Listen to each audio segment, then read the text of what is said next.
नमस्कार, आप देख रहे हैं SPN9 न्यूज और आपके साथ मैं हूं क्रांति सिंह। आपको बता दें कि बड़े मंच से राष्ट्रपति मुर्मू का एक धाकड़ बयान सामने आ गया है। राष्ट्रपति मुर्मू अपने इस बयान को लेकर के इन दिनों सुर्खियों में नजर आ रही है।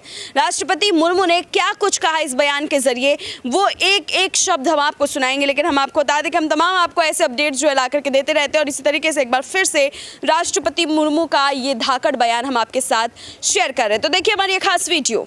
दिव्यांगजनों के सशक्तिकरण क्षेत्र में उत्कृष्ट योगदान हेतु राष्ट्रीय पुरस्कार प्रदान करने के लिए आपके बीच उपस्थित होकर मुझे बेहद प्रसन्नता हुई है।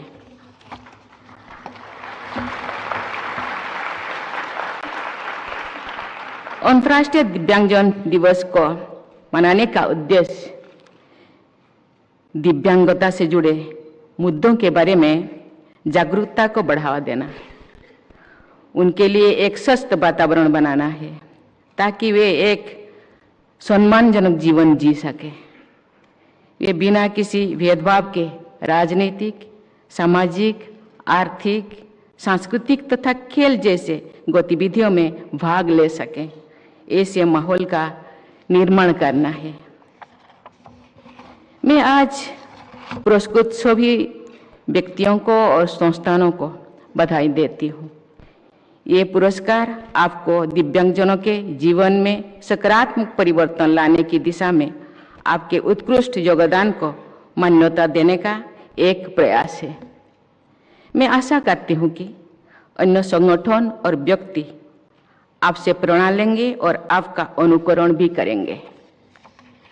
देवियों और स्वजनों, संयुक्त राष्ट्र के आकलन के अनुसार पूरे विश्व में 100 करोड़ से अधिक दिव्यांगजन है, यानी विश्व में लगभग हर 8वां व्यक्ति किसी न किसी रूप में दिव्यांगजन है। भारत की भी 2% से अधिक आबादी, यानी 2.5 करोड़ से अधिक लोग दिव्यांगजन है। ये संभव है कि आप में से हर कोई किसी न किसी रूप में एक दिव्यांगजन से परिचित होंगे, उससे जुड़ा हुआ होंगे। ऐसे ये सुनिश्चित करना हम सब का पूरे या समाज का दिव्यांग बनता है कि दायित्व बनता है कि सभी दिव्यांगजन स्वतंत्र रूप से एक गरिमामय जीवन व्यतीत कर सकें।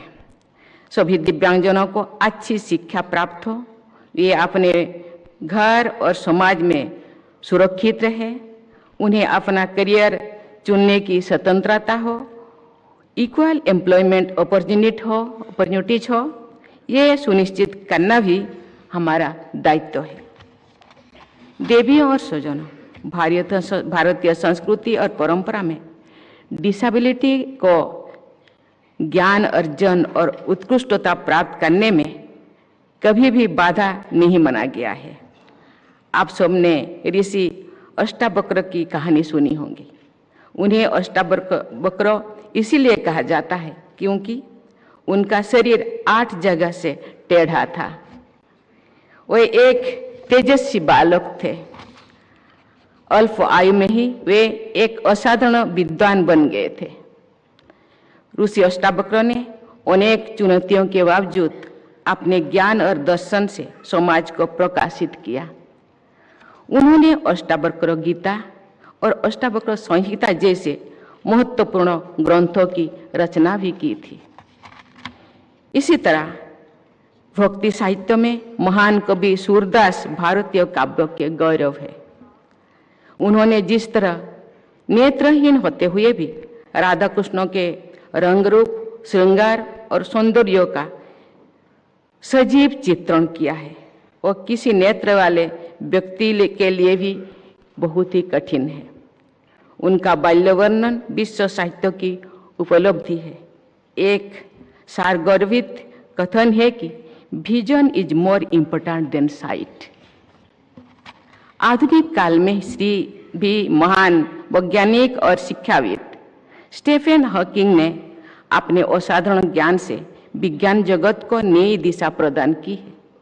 स्टीफन हॉकिंग ने कहा था, and I cut, disability need not be an obstacle to success, My advice to other disabled people would be concentrate on things your disability does not prevent you doing well, and don't regret the things it interferes with.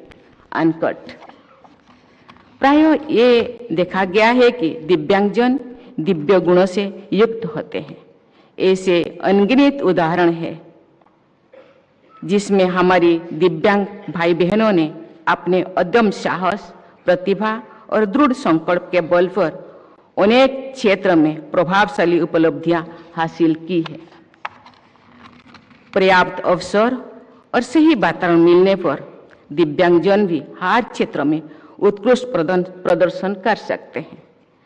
अभी 2 दिन पहले ही मुझे राष्ट्रपति भवन में राष्ट्रीय खेल एवं साहस पुरस्कार प्रदान करने का अवसर प्राप्त हुआ था।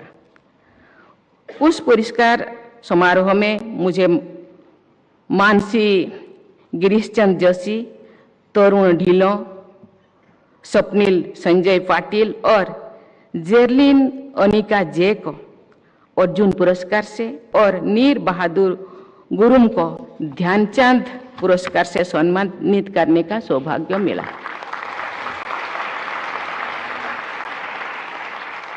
मेरा विचार में इन लोगों की ऊर्जा और सामर्थ्य किसी से भी कम नहीं है। टोक्यो पैरालंपिक्स में भी हमारे पैरा ओलंपियन ने अपना सर्वश्रेष्ठ प्रदर्शन करके इतिहास रचा है और भारत का गौरव बढ़ाया है। मुझे ये जानकर खुशी हो रही कि सरकार द्वारा ग्वालियर में एक दिव्यांग खेल केंद्र की स्थापना की जा रही है। उस केंद्र में दिव्यांग खिलाड़ियों के लिए शिक्षा के साथ साथ उनके प्रशिक्षण के लिए अत्याधुनिक सुविधाएं होंगी ताकि वे राष्ट्रीय और अंतर्राष्ट्रीय मंचों पर प्रतिस्पर्धा कर सके। आधुनिक चिकित्सा प्रणाली में कम आयु में ही दिव्यांगता की पहचान करने, उसका उपचार प्रदान करने और उचित पुनर्वास के लिए प्रौद्योगिकी और पर्याप्त क्षमता उपलब्ध है। मुझे ये जानकर प्रसन्नता हुई है कि केंद्र सरकार ने देश के विभिन्न हिस्सों में अत्याधुनिक सुविधाओं से lace 14 cross disability intervention centres स्थापित किए हैं। मुझे आशा है कि राज्य सरकारें भी इस पहल से प्रेरणा करें और बचपन में ही दिव्यांगता की पहचान करने तथा उसे पूरी करने के लिए अपने अपने राज्यों में इसी तरह की सुविधाएं उपलब्ध कराएंगे। शिक्षा दिव्यांगजनों के सहित प्रत्येक व्यक्ति के सशक्तिकरण की कुंजी है। मेरा मानना है कि शिक्षा में भाषा संबंधी कठिनाई को दूर करने के लिए तथा दिव्यांग बच्चों के लिए शिक्षा को और सुलभ बनाने के लिए हमें टेक्नोलॉजी का अधिक से अधिक उपयोग करना चाहिए। राष्ट्रीय शिक्षा नीति 2020 भी दिव्यांग बच्चों के लिए गुणवत्तापूर्ण शिक्षा के समान अवसर प्रदान करने हेतु सक्षम व्यवस्था की महत्व को रेखांकित करती है। मुझे ये जानकर खुशी हो रही है कि श्रवण बाधित बच्चों के लिए NCERT की कक्षा 1 से 6 की पाठ्य पुस्तकों का इंडियन साइन लैंग्वेज में रूपांतरण पूरा हो चुका है। ये प्रयास श्रवण बाधित विद्यार्थियों को मुख्य धारा की शिक्षा प्रक्रिया में शामिल करने के लिए एक महत्वपूर्ण पहल है। मुझे उम्मीद है कि इससे श्रवण बाधित बच्चों को अध्ययन में सहूलियत होगी। वर्ष 2015 में सुगम्य भारत अभियान की शुरुआत के बाद दिव्यांगजनों के लिए सहायक वातावरण का सृजन करना सरकार के लिए एक प्राथमिकता रही है। दिव्यांगजनों को गरिमामय जीवन व्यतीत करने के लिए अनुकूल सुविधाएं उपलब्ध कराना सरकार के साथ साथ पूरे समाज की भी जिम्मेदारी बनता है, रेस्पॉन्सिबिलिटी बनता है। मैं औद्योगिक समूहों, निजी संस्थाओं और सिविल सोसाइटी से आग्रह करती हूं कि ये अपने संस्थाओं में बुनियादी ढांचे को दिव्यांगजनों के अनुकूल बनाने के प्रयास करें और उनके सशक्तिकरण का प्रयास करें। दिव्यांगजनों को अत्याधुनिक सहायक यंत्र और उपकरणों का वितरण करना सरकार की प्रमुख प्राथमिकताओं में से एक है। पिछले 8 वर्षों के दौरान सरकार ने 23 लाख से भी अधिक दिव्यांगजनों को ऐसे यंत्र और उपकरण प्रदान किए हैं।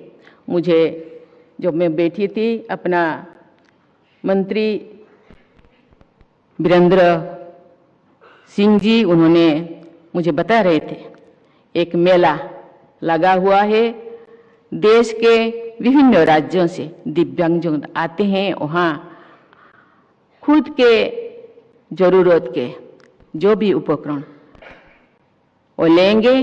पहले भी इस तरह मेला हुआ करता था। मैं उनको बहुत बहुत सराहना करती हूँ, धन्यवाद करती हूँ। उनके विभाग के सभी ऑफिस अधिकारी को भी मैं धन्यवाद देती हूँ।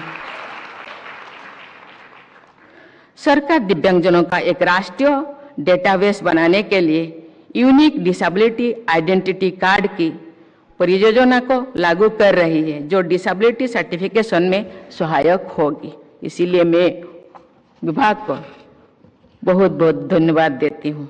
देवियों और स्वजनों, सरकार दिव्यांगजनों के सशक्तिकरण के लिए अनेक कदम उठा रही है। मेरा मानना है कि उनको सशक्त बनाने के लिए उनमें आत्मविश्वास का संचार करना बहुत जरूरी है।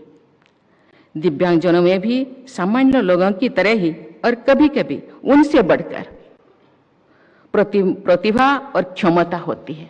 जैसे कि हम आपके सामने आप लोगों भी जानते हैं, जैसे कि स्टीफन हॉकिंग हम लोगों के सामने उदाहरण के तौर पे है। उनको आत्मनिर्भर बनाने के लिए सिर्फ उनमें आत्मविश्वास भरने की जरूरत है। मैं समाज के सभी वर्गों से अपील करती हूँ कि वे दिव्यांगजनों को आत्मनिर्भर बनाने और जीवन में आगे बढ़ने के लिए प्रेरित करें। मैं इसीलिए जो यहाँ संस्थानों, व्यक्तियों यहाँ उपस्थित है, उनको तो धन्यवाद देना चाहती हूँ। उनके परिवार वर्गों को भी मैं धन्यवाद देना चाहती हूँ, क्योंकि ये दिव्यांगजनों को सहयोग करते हैं और आगे जाने के लिए अपना सामर्थ्य के अनुसार वो प्रयास करते हैं। इसलिए उनको बहुत बहुत बधाई देना।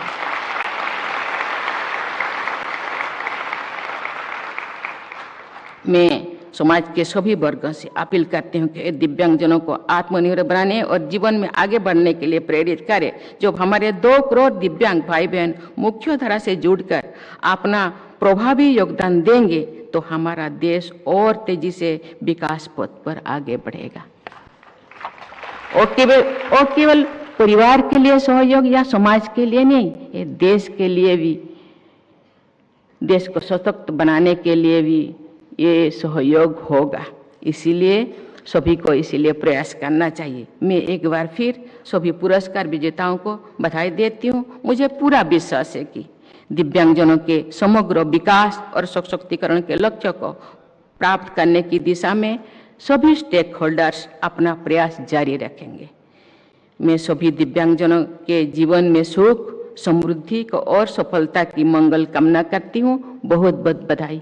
सुना आपने राष्ट्रपति मुर्मू का किस तरीके से जो है उन्होंने भरे मन से यहाँ पर देश के दिव्यांगों सहित तमाम लोगों की शिक्षा व्यवस्था प्रणाली हर किसी के मुद्दे पर वो बोलती हुई नजर आई, और उनके इस बात करने के तरीके से जनता भी उनके लिए तालियां जो है बजाते चले गए। तालियों की गड़गड़ाहट से सुनकर के जो यहाँ पर राष्ट्रपति मुर्मू काफी उत्साहित नजर आए। बहरहाल आज के इस खास रिपोर्ट में बस इतना ही। देश दुनिया की तमाम बड़ी खबरों के लिए देखते रहिए SPN9 न्यूज।